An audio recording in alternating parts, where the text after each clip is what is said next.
ആയിരക്കണക്കിന് കിലോ മീനാണ് ഡെയിലി ഇവിടെ വിൽക്കുന്നത്. വിൽപ്പനക്കാരും വാങ്ങുന്നവരും വൃത്തിയാക്കുന്നവരും അങ്ങനെ തിരക്ക് പിടിച്ച ചെന്നൈയിലെ പൂനമല്ലി ഫിഷ് മാർക്കറ്റിന്റെ കാഴ്ചയിലേക്ക് പോകാം. ആയോ 1.5 മണിക്കൂർ യാത്ര ചെയ്തിട്ട് ഞങ്ങൾ ചെന്നൈയിൽ മീൻ മേടിക്കാൻ വന്നതാണ്. അപ്പോൾ താഴെ വന്നപ്പോഴത്തേക്ക് ക്ലീനിങ് മാത്രമേ ഈ താഴത്തെ ഭാഗത്തുള്ളൂ. അപ്പോൾ ഈ ബിൽഡിങ്ങിന്റെ മുകളിലാണ് മീൻ വിൽക്കുന്നതെന്ന് അറിഞ്ഞു. അപ്പോൾ നമ്മൾ ബിൽഡിങ്ങിന്റെ ഉള്ളിലേക്ക് കയറി പോകാൻ പോവാണ്. അപ്പോൾ ഇവിടെ ഫുള്ള് ക്ലീനിങ്ങും കാര്യങ്ങളും നടക്കുകയാണ്. നമ്മളൊരു സൺഡേ ഉച്ചയ്ക്ക് ശേഷമാണ് വന്നത്. അപ്പോൾ ഇവിടുത്തെ കടയൊക്കെ ഏകദേശം ക്ലോസ് ചെയ്യാറായി കേട്ടോ. ദി ചെന്നൈ ഫിഷ്, ഇതാണ് ഈ മാർക്കറ്റിന്റെ പേര്. മാർക്കറ്റ് കഴിയുന്ന സമയത്തുകൊണ്ട് എന്തെങ്കിലും കിട്ടുമോ അറിയത്തില്ല. ഏതായാലും ഉള്ളിൽ പോയി നോക്കാം. ഉള്ളിലിതേ നല്ല തിരക്കുണ്ട്. അപ്പോൾ ഈ ഒരു സമയത്ത് ഇങ്ങനെയാണെങ്കിൽ ഇത് തുടങ്ങുന്ന ആ ഒരു വെളുപ്പിനെ 3 മണി തൊട്ട് 8 മണി വരെ എന്നുള്ള ഒരു സമയമാണ് ഇവിടുത്തെ പീക്ക് ടൈം. അപ്പോഴിവിടെ എന്ത് തിരക്കായിരിക്കുമെന്നോ. ഒരുപാട് ടൈപ്പ് മീനുകൾ ഇവിടെ കിട്ടും. ഇവിടെ കാശിമേട് എന്ന് പറയുന്ന സ്ഥലത്ത് നിന്ന്, പിന്നെ കർണാടക, ആന്ധ്ര, ഈവൻ കേരളത്തിൽ നിന്ന് വരെയുള്ള മീൻ ഇവിടെ അവൈലബിൾ ആവുമെന്നാണ് പറയുന്നത് കേട്ടോ.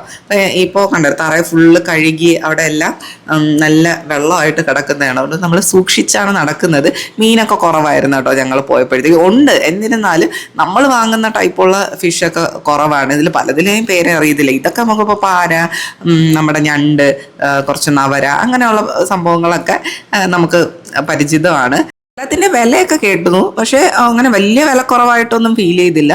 ഇത് നെയ്മീനാണ്. ഇതിനൊക്കെ അത്യാവശ്യം നല്ല റേറ്റ് തന്നെ ഉണ്ടായിരുന്നു കേട്ടോ. ഇവിടെ ക്ലീനിങ് ഡേ നടന്നുകൊണ്ടിരിക്കുകയാണ്. ഓസിട്ട് ഇങ്ങനെ വെള്ളം അടിച്ചുകൊണ്ടേയിരിക്കും എല്ലാ സ്റ്റോളുകളും തറയും ഒക്കെ. അതുകൊണ്ട് തന്നെ തീരെ അതിന് മീനിൻ്റെ ഒരു സ്മെല്ലോ അങ്ങനെ ഒന്നും ഉണ്ടായിരുന്നില്ല കേട്ടോ.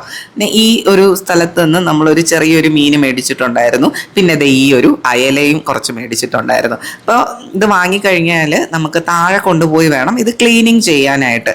അപ്പോൾ നമ്മൾ പിന്നെ കൂടുതലൊന്നും വാങ്ങാൻ നിന്നില്ല. വേറൊരു ദിവസം പറ്റിയാൽ നമുക്ക് വെളുപ്പിന് രാവിലത്തെ ടൈമിൽ വന്നാൽ നല്ലപോലെ മീൻ മേടിക്കാൻ പറ്റുമെന്ന് വിചാരിക്കുന്നു. നമ്മൾ കാഞ്ചീപുരത്ത് ഫേസ് ചെയ്യുന്ന ഒരു പ്രശ്നമാണ് കേട്ടോ, നമുക്ക് ഫ്രഷ് ആയിട്ടുള്ള മീൻ കിട്ടുന്നില്ല എന്നുള്ളത്.